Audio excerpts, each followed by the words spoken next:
वालेकुम सामीन 26 शाबानुल मुअज़्ज़म है, 30 मार्च है। सोशल इंडिया न्यूज़ में आपका खैर मकदम है।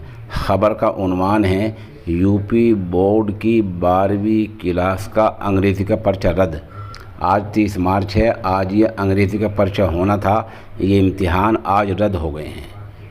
ये यूपी के बोर्ड के इम्तिहानात थे। रद्द क्यों हुआ है?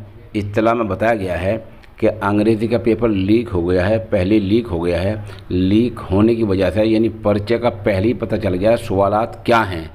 इस तरह पर्चा लीक हो जाता है। पर्चे के लीक होने की वजह से 24 ज़िलों में ये इम्तिहानात परीक्षाएं रद्द कर दी गई हैं। इम्तिहान कहाँ कहाँ हो रहे थे? आगरा, मैनपुरी, मथुरा, अलीगढ़, गाज़ियाबाद, बागपत, बदायूं, शाहजहाँपुर, उन्नाव, सीतापुर, ललितपुर, महोबा, जालौन, चित्रकूट, अम्बेडकर नगर, प्रतापगढ़, गोंडा, गोरखपुर, आजमगढ़, बलिया, वाराणसी, कानपुर देहात, एटा और शामली, इन 24 ज़िलों में आज 12वीं क्लास के अंग्रेज़ी का पर्चा होना था।